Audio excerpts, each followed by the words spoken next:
I probably should have wrote that down. I don't remember. Great job coming prepared. Thanks, man.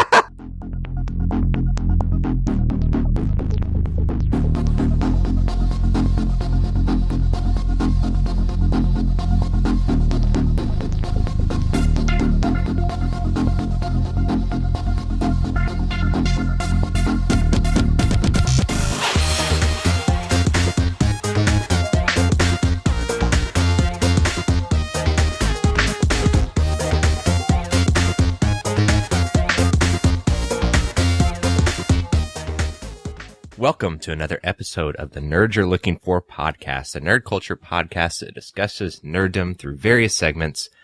My name is Tyler Hunt, and I am here with my co-host, as always, Pat Attack. What's up, man? I'm good, man. I got to hang out with my wife at an art festival yesterday. It was really fun. It was a lot more fun than I thought it was going to be. Like, I took the day off from work and to help her out, like to set up her tent and everything. And I just assumed that I was going to leave and like come back at the end of it. But it was actually a lot of fun, and we pretty much hung out all day. I don't remember the last time we like sat down and hung out all day. So it was pretty fun. That's cool, man. It's cool that Evansville has opportunities like that, because it's kind of a shitty city sometimes. Yeah. So, so it's cool that your wife is a great artist, so it's awesome that she's able to go be a part of things like that. But I will say, like, correct me if I'm wrong. So I feel like there'd be a lot of weirdos at this thing. Were there? Or were there? It actually wasn't that bad. Like, I was telling her, like, the whole day I was super surprised at how many people turned out. I mean, granted, it was a really good day. Like, we've been having really, like, bipolar weather lately. Like, it'll be hot and then cold and then hot and then cold. And luckily yesterday was a hot day, so there was quite a lot of people there. Like, I do comedy mostly in Evansville, and it's kind of a hit or miss thing, and I'm not used to like a lot of people showing up to things in Evansville because it's kind of a shitty city and nobody wants to go anywhere. So I thought I was really, really surprised at how many people showed up, and apparently it's a big deal. Like, they closed down the street and people actually pay to get into this thing. Like, I just thought that was the craziest thing. Like, they pay people to...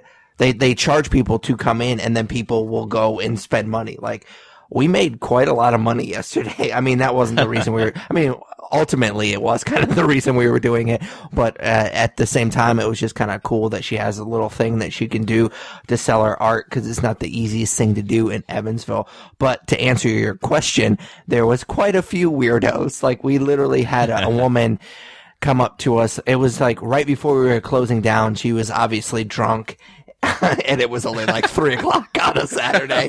So, yeah, she came up to us and was just talking about these wood bowls her uncle makes. I don't know. And then, of course, she kept saying wood, so she had to make a dick joke. And then she made it and then just walked away. What the fuck, man? Yeah, it was super weird.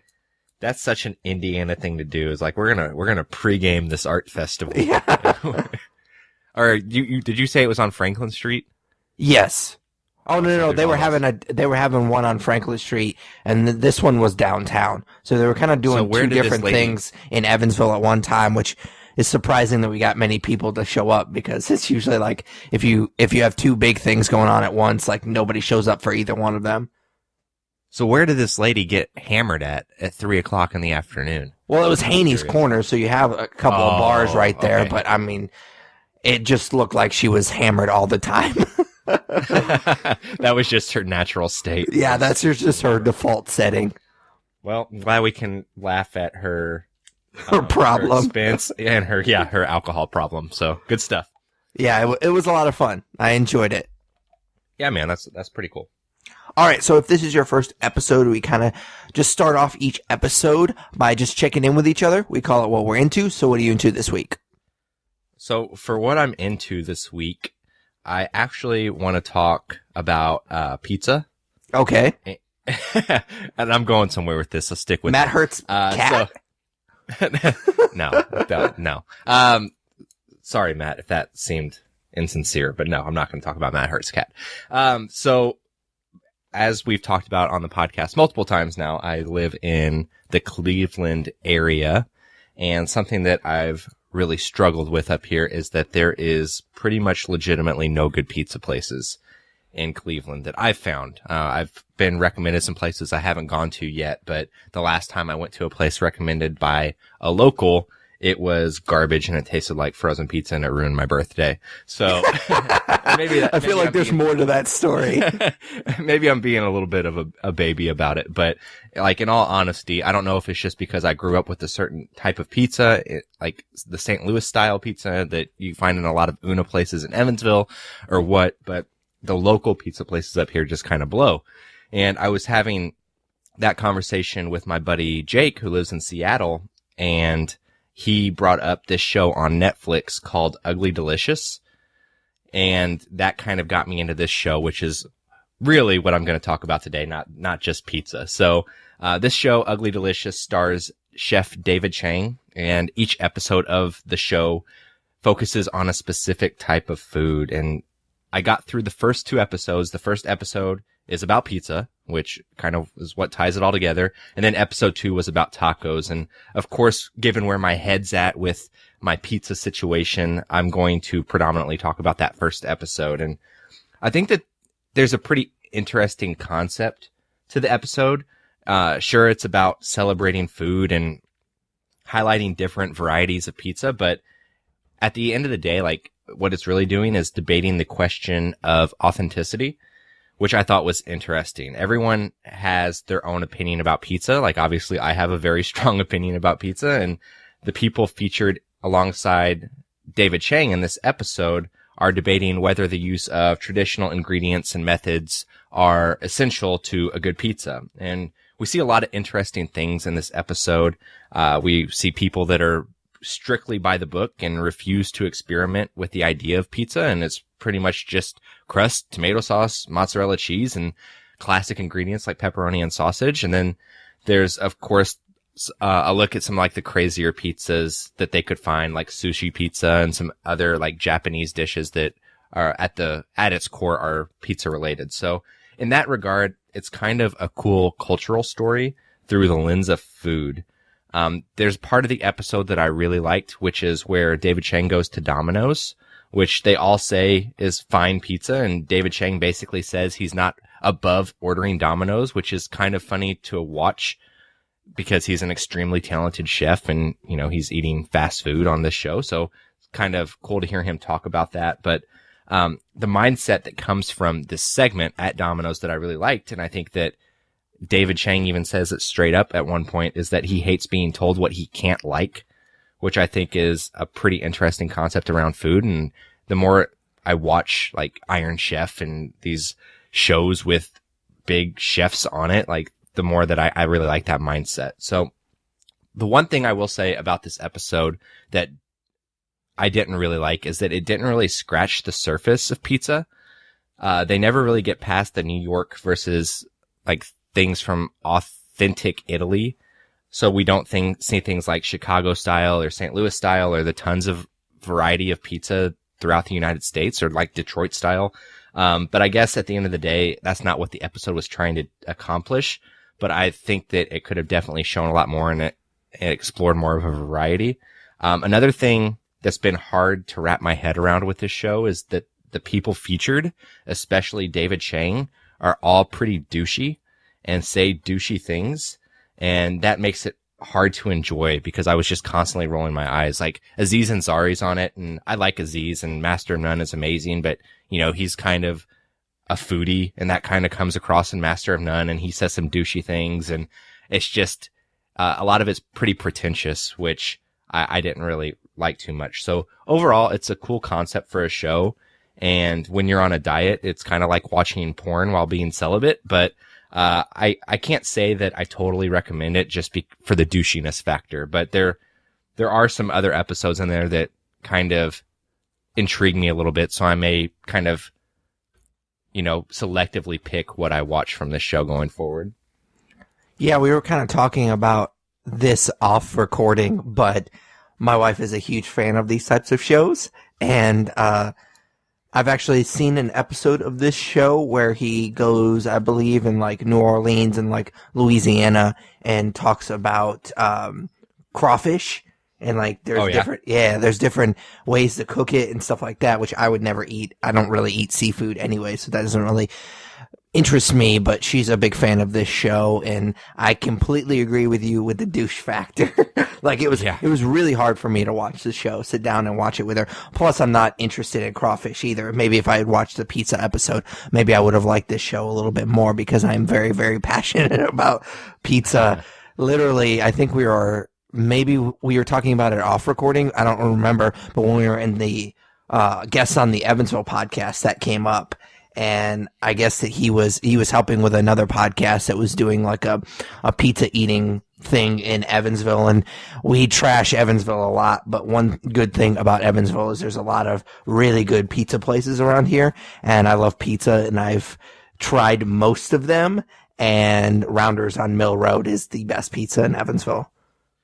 Yeah, and that's that Una style. And so I don't know what it is, man. I don't know if it's because that's what I grew up with, was that style of pizza, or like the St. Louis style, but I can't do it up here.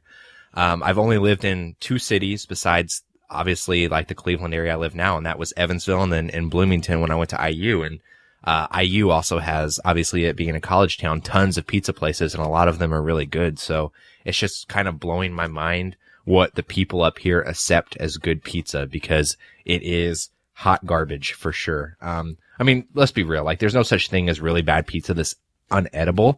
Like, you can get through a pizza, even a frozen pizza, like it's not a big deal. But yeah, I don't see how the people up here call it good, because it's not.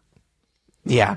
And even the Luna pizza, like, those places are all over here in Evansville, and I'm not huge on those. Like, I'm very particular about my pizza, but yeah, I definitely agree with you. I mean, we didn't go to a pizza place while we were there, but yeah, I'm very particular about my pizza. Well, I mean, I don't want to like spend a bunch of time just talking about pizza, but you lived in a lot of places. Like, is it pretty much normal for there not to be great pizza in places, or do most places have decent pizza? Honestly, I think it's kind of a territorial thing. Like you said, like, there's different styles of pizza. And I lived in upstate New York, but I mean, I was a little kid, so I mean, I don't really remember a ton of it. I remember getting like Pizza Hut and stuff like that. That was a big deal for me as a kid. But yeah, I think it's different anywhere you go. Like, we went up to Chicago for my birthday a few years ago, and we stopped at a pizza place there, and it was totally different than the stuff that we get here. It was really good, but yeah, I doubt that Cleveland has very good pizza. Yeah, I mean, I remember that. I was with you on that trip to Chicago. So. That's why I said we. Oh, okay. You were included. Normally, when people say we, they mean the person that they're talking to. I thought you were talking about you and Chrissy. I'm like, I was there, right? Like, yeah, no, I mean, she was included. She was there also. No. All right, man. That's enough pizza talk. I'm getting hungry and I'm on a diet. So, what are you into? Well, I am into a Netflix show. If you follow us on Twitter or Facebook, you know I've been watching a lot of the new Netflix series, Lost in Space, which of course is kind of like a reboot or remake of the 60s. I think it was in the late 60s. It was a sci-fi show of the same name. And then they made a reboot movie, I guess, in the late 90s or early 2000s with Matt LeBlanc. Because, when I think space adventures, I think Joey from Friends. But, yeah, I watched that movie quite a lot growing up as a kid. Not necessarily because I liked it. Like, I literally couldn't tell you one thing about it other than Joey from Friends was in it. But it was just one of those movies that it was on a lot when I was growing up. Like, me and my siblings kind of took care of each other growing up. We were kind of our own babysitters, and a lot of times we had DirecTV, and so we would just watch the same movies over and over again. So I've seen that movie quite a few times, but I don't really remember it. So it's not like I'm necessarily a fanboy of this show. However, I am a fanboy of like sci-fi and space exploration and that kind of stuff. So I was really looking forward to this show. I had heard some really, really good things going into it. However, I didn't, because I'm not a fan of the original series or the rebooted movie, I didn't really have much of expectations going in. I didn't really know what to expect. And I was really blown away by the first episode. Like, the first episode is amazing. And then it kind of has that Walking Dead thing that we've talked about several times with that show, is out of the 10 episodes, I would say maybe there's 2.5 episodes of really good stuff in it, and the rest of it is pretty fucking boring. Like, me and my wife were joking around last night when we got back from the art festival. Like, I had a couple of episodes left, and at this point, I was pot committed talking about this show on the podcast. And I was talking to her about it, and I was like, you know, a show is super boring when I've had to rewatch multiple episodes because I will fall asleep during them. Like, that's how boring the show is to me. There's a couple episodes here and there that are really good. Like I said, the first episode is really good. I think it's either the 5th or 6th episode. There's a pretty cool scene in that. And then basically the last like episode and a half is pretty good. But the rest of it is just, I don't know. It takes itself way too seriously. Like, I get that it's kind of going for like this Martian vibe in that particular movie. It's got Matt Damon, and he kind of basically has to science his way out of all these little problems. And that happens a lot in this show. It seems like every time they figure out one problem, they have another problem, and they're very smart and they're intelligent. So they have to figure a solution out. And I think that's really interesting. But where The Martian did well is that they mix that with a lot of comedy, like Matt Damon's character in that movie. And I'm assuming the book that it's based on is really funny. And he makes jokes out of the situation. And that's what makes that movie so enjoyable. But this show is that, except for without the jokes. Like, it takes itself way, way too seriously. And I know it's trying to do like PTSD and family drama and stuff like that. Like, I get some of the stuff that they are trying to do, and I appreciate it. But at the same time, it just, I mean, you gotta give me something else. Like, it just doesn't have enough going on to keep me interested. So I probably will not watch the second season. I think it's already been picked up for a second season. But yeah, it just never, I don't want to say it never captured my attention, because the first episode is really great, but it just never kept my attention. And I will say, and this might make me unpopular with all the movie hipsters out there, but I've never really been a big Parker Posey fan, and she is really one note in this show, and I think she's the least interesting character in the show, and she becomes such a vital part, especially like the last like third of the 10 episodes, that I just kind of check out anytime that she's on the screen. Yeah, I don't know, man. The show never really was even on my radar as something that I would be interested in. I think I remember like that 90s movie, seeing it once when I was a kid. And obviously there's the original, which I've never seen, but yeah, it's just kind of came and went for me. I never really got into the concept of it, and wasn't interested in this Netflix show. So I'm glad to hear that I really didn't miss out on anything, I guess, or, you know, it's not something that I need to rush off and watch. And I hate that we agree all the time, but I also agree that Parker Posey is not great. So, yeah, I think I'll be skipping for sure, man. Yeah, I would suggest just skipping it. It's not worth it for sure. And it's really kind of a shame. Like, I don't understand. I was watching it, and we've had this discussion many times, so I'll make this brief, but I was kind of watching it knowing that it's getting really good reviews, and I'm like, is there something that I'm missing here? Like, I've had that feeling with other things, and we've talked about it before, but I just kept felt like, why does everyone love this? I feel like it was a situation where one person or 2 or 10 people said, oh, this is really good, and so everybody felt obligated to like it. And it has its moments, like I said, but for the most part, it's pretty boring. Yeah, so, yeah. Definitely skip it for sure. Yeah, we'll do. All right, so our next segment, Tyler and I read a ton of comics each week, and we like to spotlight 1 or 2 an episode. So what'd you read this week? I read the biggest comic of the week for sure, and that is Action Comics 1000. This is an 80-page super issue, pun intended, that features Superman stories from some great comic writers and some brilliant artists. So just to give you an idea of the talent involved with this issue of Action Comics, Some of the writers featured are Scott Snyder, who of course we love and have talked about multiple times on the podcast. Tom King, who's doing a fantastic run on Batman right now. Paul Dino, who was one of the minds behind Batman the Animated Series. Jeff Johns, the DC Comics legend. Richard Donner, the director of Superman 1 and 2. Neil Adams, who's a legend. And then Brian Michael Bendis, who just jumped ship from Marvel to DC and will be taking over Superman soon, amongst some other writers whose work I'm less familiar with, but are doing great things as well. So obviously this is a Superman book celebrating 1,000 issues of Action Comics. Of course, Superman debuted in issue 1 of Action Comics, and Pat and I have been very transparent with our thoughts on Superman over the years.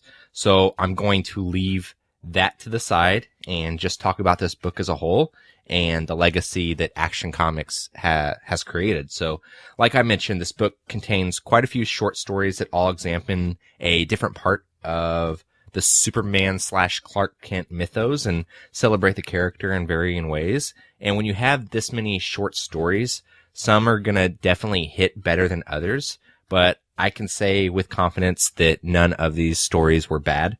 The segments that worked best for me didn't just look at Superman, but they focused on the people that he was saving as well. So it really highlights the compassion of the character. And a big takeaway for me was a line in one of the stories where Lois tells Superman that she knows his secret, that people are always saying that they're inspired by him, but he's the one that is inspired by them.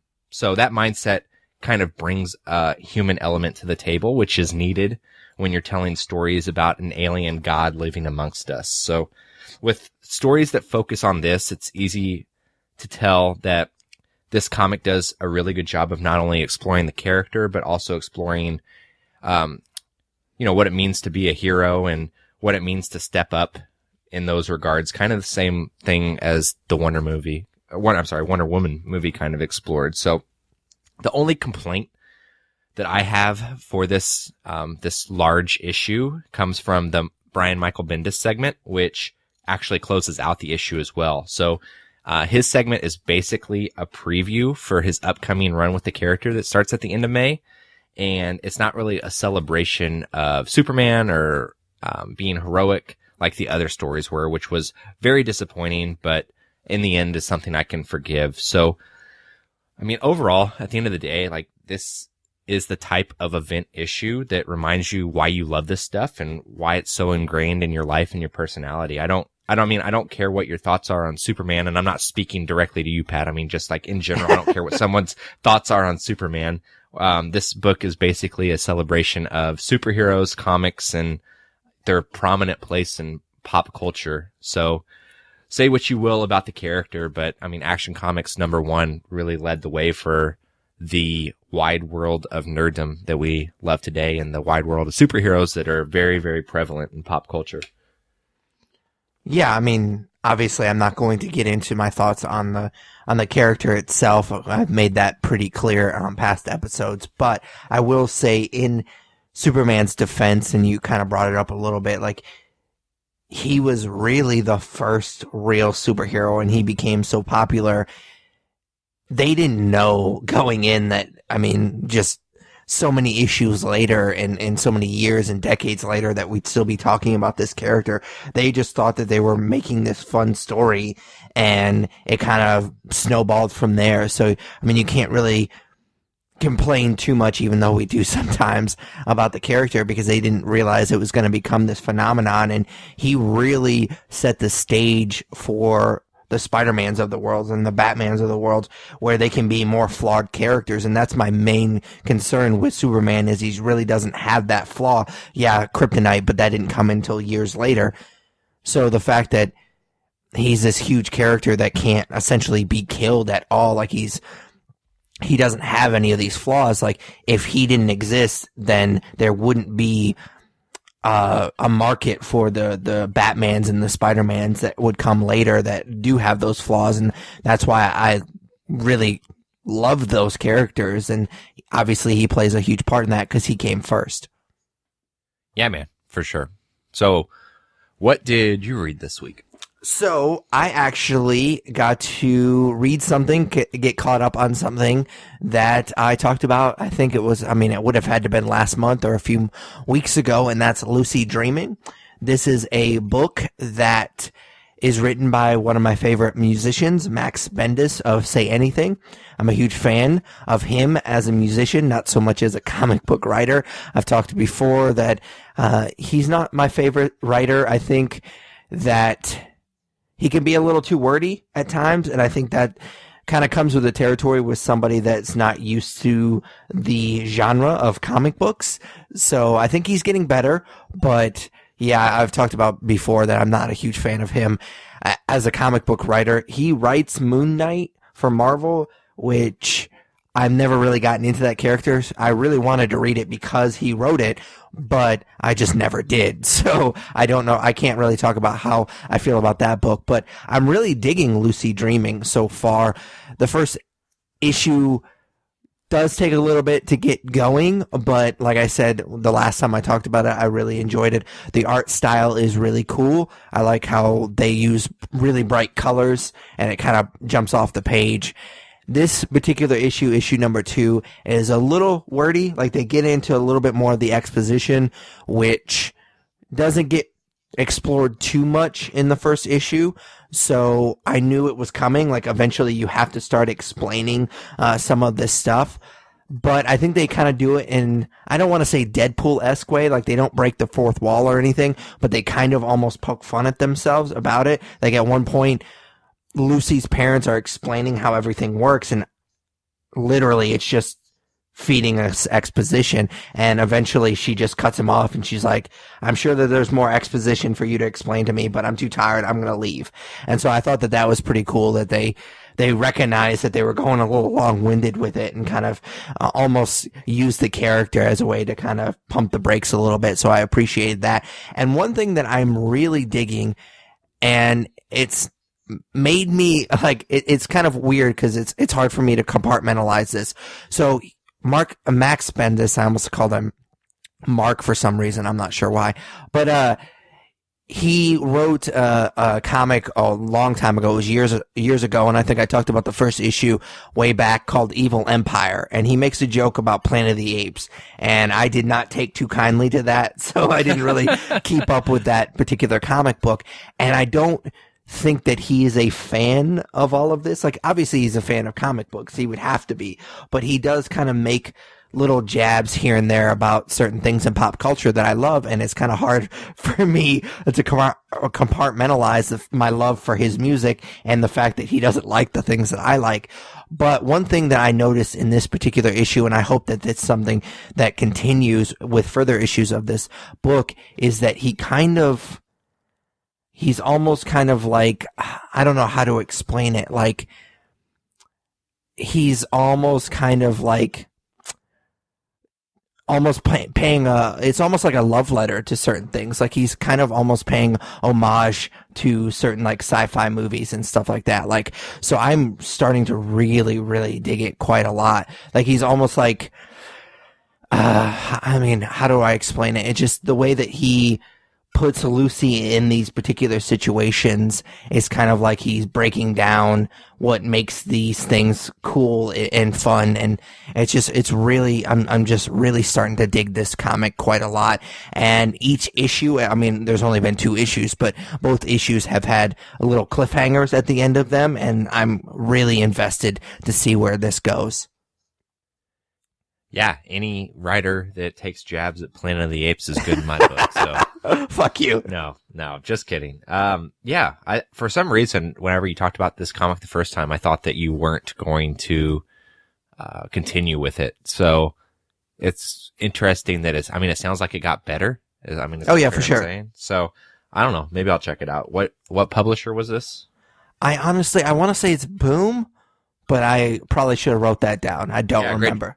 Great job coming prepared. Thanks, man. Honestly, like, I was kind of back and forth about whether or not I was going to continue with this book, so I may not have been as positive the first time I talked about it as I was just then. but it was kind of a weak week, I guess, for comics this week. Like there wasn't a ton that either came out that I was interested in or caught up on. So it was kind of a bad week for me. And I saw that the number 2 for this issue came out. I was like, well, I got to talk about something. So I decided to pick it up, and I'm really glad that I did because, like I said, I was kind of 50-50 about whether or not I was going to continue with this, but I'm really glad that I stuck with it. Nice, man. It's awesome. All right, so what's nerd news this week? So a few stories here. The first one concerns a Birds of Prey movie. So Birds of Prey is happening, and it is going to be directed by a director named Kathy Yan, who I'm not familiar with, and I went to her IMDb page, and it doesn't look like she's done a ton. She's done, 3 short films, and then she did a movie that came out this year called Dead Pigs. That looks like it has pretty good reviews. It has Zazie Beetz in it, who's going to be in Deadpool next month. But either way, she's been tapped to direct that movie, which Birds of Prey, if you're not familiar, is, of course, a female-centric DC property. And this particular iteration of it is going to focus on Harley Quinn. And if the rumors are to be believed, it will also focus on Barbara Gordon as well. So whether that's Oracle or Batgirl, it remains to be seen, but those are 2 of the characters that will be showing up. So I'm kind of curious what this movie means for like the other movies that are kind of in development. Like I know that David Ayer was going to do a Gotham City Sirens movie, which that's typically Catwoman, Poison Ivy, and Harley Quinn. So I wouldn't be surprised if that gets not made, I guess. So, I mean, this kind of continues the direction DC's going with their female-centric properties, making sure that a female director is handling that. So I think that that is pretty cool. This, of course, joins the Batgirl movie, who recently got a new director, and I forget what her name is. And then, of course, Wonder Woman and Wonder Woman 2, which are both done by Patty Jenkins. So, pretty cool, but I don't know that I know enough about Kathy Yan to have an opinion one way or another with her body of work. I know this obviously hasn't come out yet, but I believe she's writing or did write the Bumblebee spinoff. So I doubt that that's going to get us too excited about her work. I'm pretty sure. I think that the person who wrote the Bumblebee spinoff is writing Batgirl. Okay. Yeah. I knew that they were doing something with DC. I couldn't remember which. Yeah. I mean, so the person who wrote Bumblebee is writing Batgirl, but I've just gone through Kathy Ann's entire IMDb biography, and there's not a single thing on here that I know. So, I mean, I can't speak to her body of work. I don't actually know, now that I'm thinking about it, that Batgirl ever hired a new director. I know that Christina Hodson, it looks like, is writing it, and she is the person you were just talking about that. Oh, okay, cool. Wrote Bumblebee, and she wrote some other stuff. Unforgettable. She wrote that Unforgettable movie that has, what's her dick in it? Katherine Heigl. And, then a movie called Shut In that I don't really know a lot about that stars Naomi Watts. So yeah, look out for those, I guess.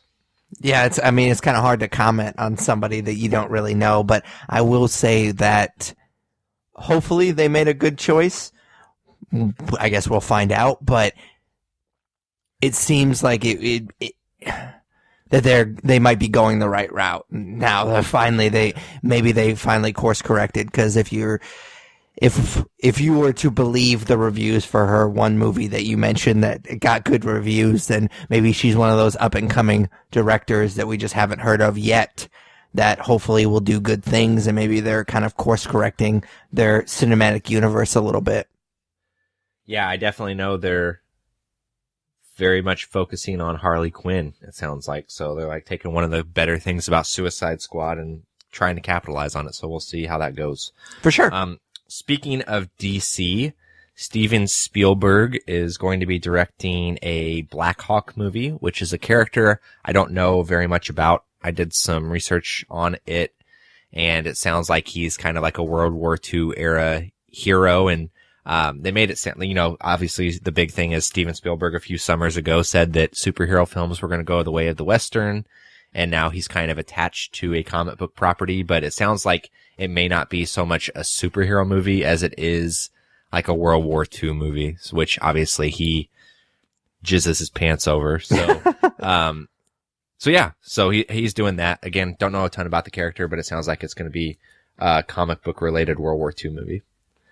Yeah, it kind of seemed like when I read that story that DC was like, oh yeah, whatever you want to do. Like, you're Steven Spielberg, whatever you want to do. Oh, you want to make this obscure character movie? Okay, yeah, do whatever you want because you're Steven Spielberg and we shit the bed on pretty much everything we do. So you do whatever you want. It's funny because obviously he's talked shit about superhero movies a few years ago, and now I just read something this week from James Cameron, who was also talking shit, like saying hopefully like Avengers fatigue wears out soon. But that's also coming from the guy who's like making 7 more Avatar movies and another Terminator movie. So he can go fuck himself for sure. Yeah, pretty much every time that I think of James Cameron or I read a James Cameron quote, I'm just like, yeah, go fuck yourself. Yeah. He seems like a really pretentious douche. So for sure. Yeah, fuck him. And then last story I have this week is a story that I'm sad about, but I really don't have any right to be sad about because I didn't help this when it was on the air. But Ash versus the Evil Dead has been canceled. So after 3 seasons, that show is done. I believe was it on Stars or was it on Cinemax? I want to say it was on Stars. I also didn't support this show whatsoever. Yeah. And I would say like the saddest part to come out of it is, Bruce Campbell has said that it's now homeless. Yeah, he's homeless. No, he's said he's done with the character now. So I know like when that Evil Dead reboot came out, they had talked about like, oh, they're going to cross him over. They're going to make a sequel to Army of Darkness. They're going to do this. They're going to do that with the character. And then of course, Ash versus the Evil Dead came about and he did that for 3 seasons. And now he said he's pretty much done with Ash. So that's disappointing, because obviously it's pretty iconic and he's very much well known for that role. I am interested in watching this show. I just never got around to it. So now that it's over, I'll probably watch the 3 seasons that there are.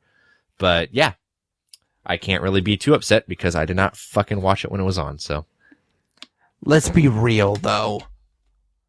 If they decided to do another one and Sam Raimi was involved, he would just come back. Like, I mean, we've heard this before that particular actors that are iconic for a certain role, like, I'm done after this one or I'm done after this season, and they always come back. So I wouldn't be too surprised if the Sam Raimi's like, hey, Bruce, you're not doing anything. You're living in a cardboard box now. Do you want to do this character again? And he'll do it for sure. Yeah, I mean, I'm not sure why I'm so obsessed with him being homeless now. Well, we always say things like, oh, they're going to, drive up a truck full of money and the person to do it. And I don't even think you need to drive up a truck full of money, maybe like a go-kart full of money, and he'd probably do it. So yeah, I agree. Like everybody has a price, and I don't think his is very high. Like he's going to do the con circuit for a few years and not get probably very much work, which is sad because he's a cool guy. But if Sam Raimi was interested in doing another one, you're right. I mean, he most likely would. For sure. That is all I have for nerd news. All right, so we are going to continue reviewing movies as we've kind of done the last few episodes, and we're going to be reviewing a movie that I had forgotten it was even coming out until a couple of months ago, and that is Super Troopers 2. Of course, it is a sequel to the 2001 Broken Lizard comedy. It was directed by Jay, and I've been dreading this the entire episode. Chandrasekhar. No way that is even close. I think that was close if you would have just put it together as a word. Yeah, I'm sure he pronounces his last name with the breaks and the pauses as well. So I pronounce it flawlessly. You're welcome. He also directed the first Super Troopers. He also stars in the movie as well as Thorny, for those familiar with the film. This particular sequel is about when a part of Canada gets absorbed by Vermont, a team of law enforcement must lead the transition. And honestly, I'm sure we've talked about this sequel leading up in some kind of nerd news in an episode in the past, but this is actually not a sequel that I would assume that people would be clamoring for. But for those not familiar with the story, they funded almost all of this movie with Indiegogo, and it hit its mark within, I think it was like 26 hours. So obviously this is something that's a lot of people are very passionate about. It's kind of a cult classic comedy. I know I watched it a lot when I was growing up, and I went to the theater thinking that, oh man, like I'm going to be like the only one in this theater, but it was sold out. I also, coincidentally, I doubt it was a coincidence, but I ended up going to see the 4:20 p.m. showing on 4:20, so that probably had a lot to do with the fact that it was sold out. Yeah, so my wife and I saw this on 4:20 as well, and but we didn't go at 4:20. We went at 8 p.m. And you know, like 4:20 is like this big thing, and I've always kind of thought like, yeah, it is what it is. Like people probably aren't really honestly that crazy about 4:20, but the theater that I went to and the showing that I went to was crazy. Like it was almost sold out, and it was just, it smelled so much like marijuana in that theater. And the lines at the concession stand were longer than I've ever seen them at this theater in Medina. So, I mean, it was very, very stereotypical, but, and people were acting ridiculous and acting dumb and like laughing at the stupidest parts. But so, I mean, it was a good environment to go see it in because it was obviously what the crowd that this movie was made for, but it kind of blew my mind a little bit. Yeah, it was actually kind of funny because, first of all, I went straight from work because I get off at like 3:30. So I went straight to work, or I went straight to the movie after work. And so I was in my business casual outfit that I wear to work. And so I go up to the concession stands, and normally I just get like popcorn and a small drink or whatever. But I was like, you know what? I'm going to splurge a little bit and get some candy, which ended up being like $18, which is ridiculous. So, and she just kind of chuckled when I ordered all of the things that I ordered. And I was like, and it didn't occur to me until afterwards that she probably just thought I was high seeing this movie, ordering a bunch of shit from the concession stand. But I wasn't, unfortunately. I probably should have been to watch this movie, but we'll get into that here in a second. Cool, man. So I'm ready to dive in if you are. All right. So we break up these reviews, much like we do with the overall episode. We kind of break it up into segments. We like to start off with kind of just a general overview. We call it broad strokes. So what'd you feel about Super Troopers number 2? Overall, this movie is pretty harmless.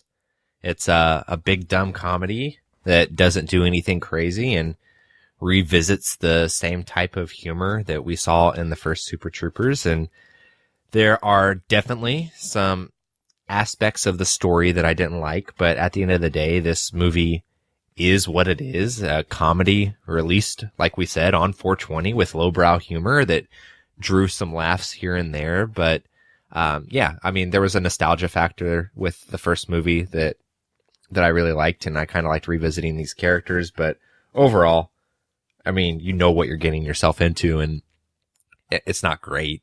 So it's kind of hard to review a movie like this because obviously it's not trying to be something amazing. So you got to kind of take it with a grain of salt. And there were a few parts where I laughed and a few parts where I cringed, and you kind of get what you get with it. Yeah. So we've talked about this before. Like, I am not a huge fan of comedy sequels. Like, comedy is such a hard thing to do, and especially when you wait as long as they waited to get this movie made. I feel like most comedy sequels, it just, oh, well, this worked and that worked in the first one. Like, everybody kind of attached themselves to the Meow thing and the leader of Cola and all this stuff in the first movie. And I really like that movie quite a lot. It's been a while since I watched it, but I watched it a lot as a kid, and I just ate it all up. I thought it was hilarious. And I feel like this movie, most of this movie was just kind of an excuse to do some of that stuff. Just to do that stuff over again. And a lot of diehard fans are going to appreciate that. I wouldn't necessarily put myself in that category, but just didn't feel like they were ever going to try to do anything different. Like they were just like, hey, remember this funny thing that we did in this other movie? Let's do it in just kind of a slightly different way. And that just kind of bummed me out. Like, why wait this long to do that movie, that type of movie? But like you said, I do agree with what you said is it's harmless. Like, it's not like we're reviewing Mother or Annihilation or anything like that where we're going to get really upset about this movie. Like, it was a fun hour and 30 minutes. Like, I wasn't like ashamed that I went and saw this movie. It was just kind of a fun little thing that I did Friday after work. Was I ultimately disappointed? A little bit. I mean, I didn't really laugh that much, but I mean, I'm never gonna see it again, but I'm not mad that I went and saw it. I mean, I am a little mad that I spent $18 on concessions, but other than that, like, it was a fun hour and a half. Yeah, I mean, I think we're kind of in the same boat here. It's hard to rail a movie like this. I mean, it's not like it soils everything that the first Super Troopers stood for, you know? Yeah, exactly. If it even stood for anything. So, yeah, it's just kind of there. I don't know. Yeah, it's funny because I always thought of the first one as being, especially when it first came out, like, man, this is like one of the funnier movies I've seen in a long time. Like, I just thought it was hilarious. And I never really paid much attention to like how it was doing, like as far as reviews and stuff, because I was pretty young at the time, so it wasn't like I cared about that kind of stuff just yet. And so I was just kind of curious because it wasn't getting very good reviews. This particular one, the sequel on Rotten Tomatoes, and not that I cared, I was gonna go see it anyways, but I was just curious. I was like, well, the first one's really good, so maybe the first one nope. The first one is like at like 30% as well. So I was kind of surprised at that. I mean, it kind of makes sense because it's just a dumb stoner comedy, but I was just kind of surprised by that because I think of it in pretty high regard as being a pretty funny movie. Now, again, I haven't seen it in a long time and it's probably just as dumb as this one, but yeah, I just thought that was kind of funny. Yeah, I think I was 11 or 12 when the first one came out. And so like that was where my humor was at that time. Oh yeah, for sure. This movie is not made for people 17 years and older. You know, there are plenty of adults that laughed very hard throughout this film. But hopefully Super Troopers 2 can find their audience when it comes to home video and junior high kids are watching it like I used to watch with my buddies back in middle school. So. For sure. So the next segment, and I think this is probably going to end up being like the shortest story segment that we have ever done, because let's be real, like I kind of said in broad strokes, basically every story aspect of this movie was just an excuse to recreate a moment from the first film or some type of gag from the first film. So there's really not a ton to talk about. I will say the first little bit of this movie was so fucking stupid. Like, as stupid as this movie is, and I say that kind of in positive terms. Like, I'm not saying like just, oh my god, this was so stupid, like I hated this movie. No, I mean the whole movie is silly. So I'm saying that with, like, take that with a grain of salt, but this first little bit, like the first 10 minutes, I was like, god damn it, like hopefully this is not the whole movie. Because I was really just like, oh, like you're starting off on a bad foot with me.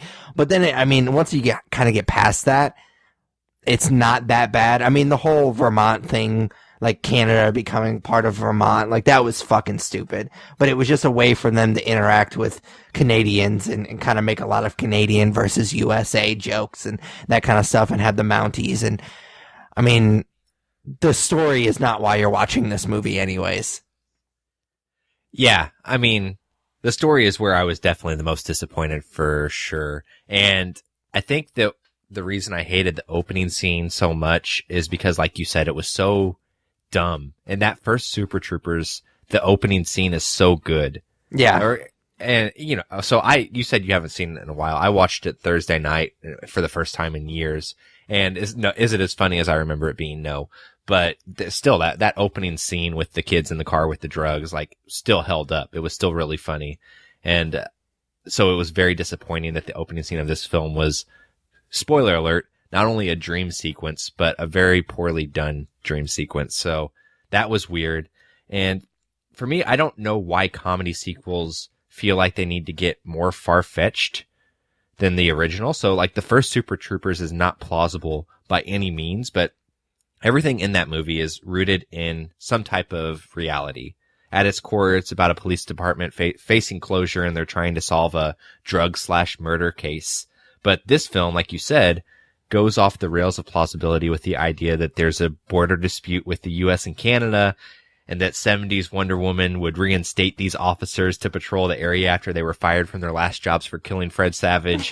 And I don't know. I don't think there's a need to tell us a story with these characters that way. Don't get me wrong. It sets up the entire punchline of the movie, which is making fun of Canada, which I'm fine with. But even in a stoner comedy, I'm going to need to have something a little bit more plausible to enjoy it. Yeah, for sure. And I don't know. It was just anything with the story felt either really ridiculous or super, super heavy-handed, like very, very predictable.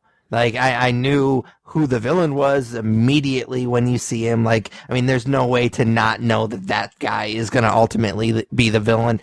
There's a little bit of a twist towards the end that I was pretty sure that I was pretty sure that that was going to happen for sure.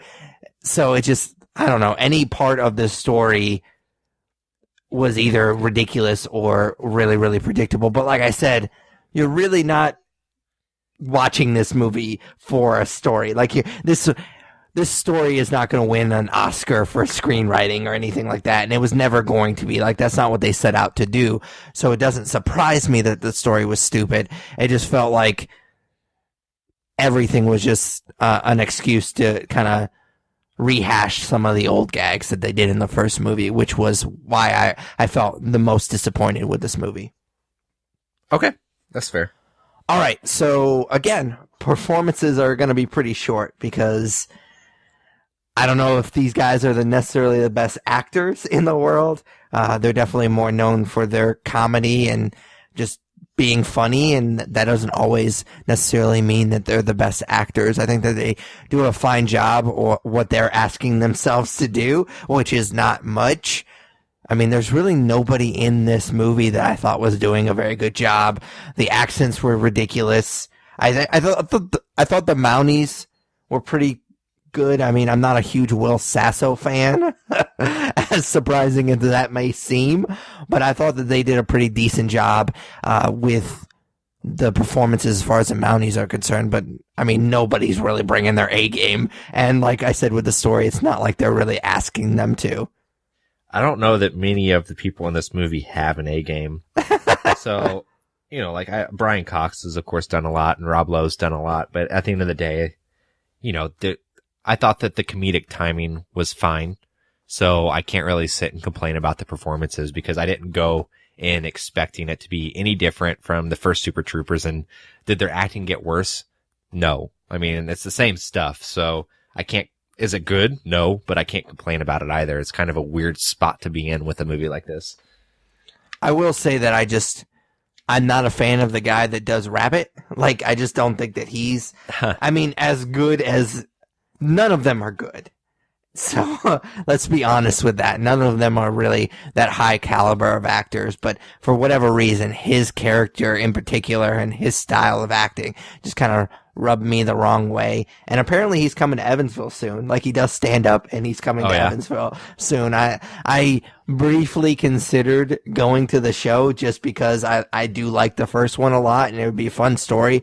But then again, he's my least favorite character of all of them. So, and the fact that he plays a more prominent role in this movie versus the first one was a little disappointing for me. Gotcha. Yeah, I mean, I don't have anything to say about performances, man. Like, they're all fine. They all do their characters again, and it's fine. Yeah, if they were great actors, they would be in other things, and they're yeah, not, you don't really see them in other things at all. So yeah, definitely they're in other movies, but they're all Broken Lizard movies because that's all they can get pretty much. So I think the last little bit, I mean, we usually do like action or horror, but since obviously there's really none of that in this particular movie, and you wouldn't expect that, I'm just curious how the comedy worked for you. Yeah, I kind of figured that's where we would go with this last segment. So, I mean, like I said at the beginning in broad strokes, it's pretty harmless. I definitely didn't laugh as much as I laughed in the first Super Troopers, but I will say, like, you know, like I said in the story portion, I revisited that movie, and I think there's definitely a nostalgia factor there that kind of holds that movie in high regard, and it might not be as funny as we remember. There were some decent gags for sure, but also some pretty cringe-worthy ones, like the bus at the beginning, like that whole segment, like we talked about. I also thought the running gag around female hormones was a weird choice, and there are a few more kind of like that just littered throughout the movie. However, you know, amongst those failures are some successes, which made me laugh, as well as many of the stoners in my theater. And, you know, I guess I'm kind of a cheap laugh because like the Canadian French accents were terrible, but just even thinking about them, it makes me laugh a little bit. I don't know why. The whole part where they're speaking in French and they're just saying dumb words with like a French accent, like that's a pretty dumb setup, and we've seen it in different movies before, but for whatever reason, just even thinking about it, like, makes me smile. So I can't be too hard on the comedy, because at the end of the day, like, I did get some enjoyment out of this movie. Yeah, for sure. And I had actually forgotten about that scene. And again, kind of going back to what I've been saying a lot, like a lot of these story elements were just kind of setups for them to be able to do some of the stuff that they did in the first movie. And the one thing that they kind of did that didn't bother me again in this movie than they did in the first movie is they got to pull people over and kind of mess with them. And I thought the French stuff was pretty funny. Like, I liked it that they were pretending to be bounties and go in there and mess with people in a different way. I will say the Jim Gaffigan cameo was pretty dumb. Like, I didn't really like that much. Like, I knew that they were going to do something with him because the meow thing was so popular. Like, I know that bit line for line. Like, that's how many times I've seen that movie. And I think a lot of people that have seen that movie know that bit as well, line for line, because it's so famous from that movie. So I kind of figured they were going to do something, but that was a pretty disappointing. I will say the estrogen stuff was really fucking stupid. Like, I hated that bit. I really hated it. And they loved it. They kept going back and back and back to it, and it bothered me the whole movie. It was so fucking stupid. I will say the one bit, and it almost kind of felt out of place because I thought it was a little bit more, I'm going to sound like a douche when I say this, it felt too smart for this movie, is when they were doing the Danny DeVito stuff. Like, I thought that bit was actually really, really smart and really, really funny. The fact that the guy couldn't tell the difference between Danny DeVito and Taxi and It's Always Sunny, and then it turns out he was just fucking with the guy the whole time. Like, I thought that was really, really clever and really funny, and I was one of the only people that laughed at that, so I was a little disappointed with the theater that I was in, but I was like, man, that's a really smart, funny bit, and I wish that they had went back to it a couple more times, but it felt almost out of place because most of the stuff in here is really dumb. But like we said, it's dumb in a kind of a harmless, fun way. Yeah. I mean, I don't know, man. I'm kind of warming up a little bit because even just talking about some of the jokes is making me laugh. So I can't be too incredibly hard on this movie. I mean, you get what you expect with it, and there were some good bits. So I will say, like, out of the Broken Lizard movies, the ones I've seen at least, this is probably the second best. Like, I know some people like Beer Fest a lot. I didn't really like that. Club Dread is dumb. So, I mean, Super Troopers and Super Troopers 2 are kind of where they are able to hit a little bit better. Yeah, I actually can't really comment on that because I've never seen any of their other movies. I hadn't heard a ton of good things about them. And I loved Super Troopers so much, I was like, I don't want to spoil this for me. Like, I was, like, obsessed with that movie for a little bit, and so I didn't want to watch any of the other movies and kind of spoil Super Troopers for me, so I've never seen any of the other movies, but I have heard a few good things about Beer Fest. Like you said, it's probably their third best movie, from what I understand. So, yeah, I mean, I don't know. As far as star rating, I'm kind of torn. Like you said, I think I've been having fun kind of reminiscing about some of the bits. Yeah, so that's kind of where my head's at too, because it's hard to so if you are a Super Troopers fan, if you're a fan of the original, I would recommend this movie and give it a 3. But if you're just a casual moviegoer who if you're not typically into these movies, like I'm not obviously going to recommend it to you. So that's kind of where I'm struggling between a 2.5 and a 3. I think, I don't hold myself as some pretentious reviewer when we sit here and review things on the podcast. So I'm not above giving this film a 3, but I think at the end of the day, with kind of what we were given, I'm going to go with a 2.5.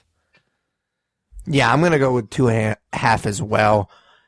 I think that if you're a fan of the original, you're probably going to go see this movie anyways, despite our rating. But yeah, I don't know. I can't forgive some of the story elements and some of the stupidity here and there. Like we keep saying, it's kind of harmless stupidity, but it's still really stupid. So, I mean, at a certain point, you can't shut your brain off too much, because then you're not really paying any attention to the movie at all. So I would say that just have very, very low expectations and you might have a fun time watching this movie. I don't regret watching this movie, but I'll probably never watch it again. I think it's one of those movies I would put on as background noise once it's on Netflix. Sure. But I'll be honest, I think I really can't say how much I hated that bus scene at the beginning. So oh, yeah. I probably would have given it a 3 had it been a better opening. So yeah, it definitely puts a sour taste in your mouth for sure. For sure. All right, so what's nerd favorite this particular episode? So obviously we just spent a lot of time talking about Super Troopers 2, and of course you can't talk about Super Troopers 2 without bringing up Super Troopers 1, and we both alluded to, the role it played in our adolescence and kind of watching comedies like that. And there was really, I don't want to say a renaissance, because looking back, those movies were not great, but there were a lot of R-rated comedies that came out in like the late 90s and the early 2000s, like Super Troopers. So like movies like American Pie and Not Another Teen Movie and Scary Movie and things like that like all of my friends loved, and we would watch every weekend. So I'm curious what your favorite of those types of movies were from when you were, a budding teenager. And I already regret using the word budding because it made me think of you like getting a boner for the first time or something. But mine was Road Trip. Okay. My buddies and I watched that pretty much every weekend for a variety of reasons. Like, we thought it was fucking hilarious. There were boobies in it, which was also good. But yeah, I don't know. We laughed so hard and quoted that movie so much. And I watched it a couple years ago, and does it hold up? Not really. Like, I mean, Tom Green's in it, for Christ's sake. But, yeah, I mean, it was harmless, and it was something that we all bonded over. So that kind of holds a little bit of, a place in my heart, for that time period of my life. Yeah, Road Trip is a good one. I've seen that quite a few times, but the movie that I was obsessed with and my friends were obsessed with, and just, it's such a stupid movie. Like, I'm sure it does not hold up at all. But, I mean, obviously I love Monty Python and the Holy Grail and that kind of stuff. Like, the royalty of comedy is, as far as I'm concerned. But, like, just like a silly movie that I liked as a teenager that probably doesn't hold up is Van Wilder. Of course, yeah. It has Ryan Reynolds before he was Ryan Reynolds.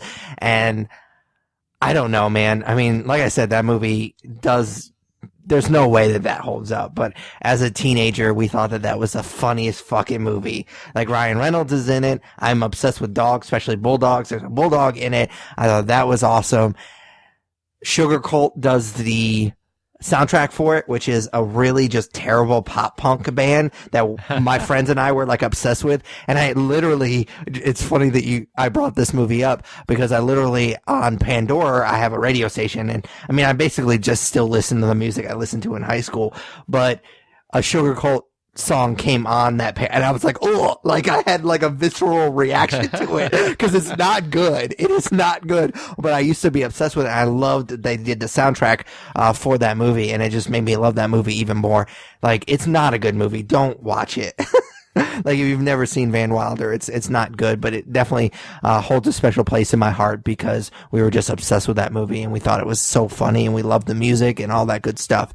So Van Wilder would definitely be my pick, but Road Trip is another good one as well. I mean, it's not good. It's not a good movie, but I watched it quite a lot as well. Yeah, Van Wilder, that's a good one too, man. I forgot about that movie. So that's another one that we used to watch all the time. So good stuff, man. Yeah, for sure. All right. So that is it for, I believe this is episode 186 of the Nerds You're Looking For podcast. As always, we really appreciate it if you comment, subscribe to our YouTube channel, The Nerds You're Looking For. You can also rate, review us on iTunes, Stitcher Radio, basically any good podcatcher you use. We're on it. I forgot to write all of this stuff down, so I'm just winging it. So, like us on Facebook, follow us on Google Plus. You can also, follow us on Twitter and Instagram at the Nerds Podcast. I'm like falling apart right now because I don't have my notes. You can also email us at the Nerds You're Looking For at gmail.com and vote for us for podcast of the month at podcastland.com. I'm embarrassed because of this outro. That's definitely one of the worst. Sorry, Tyler Hunt. Yeah, we are the Nerds You're Looking For. Take it easy, guys. Bye, guys.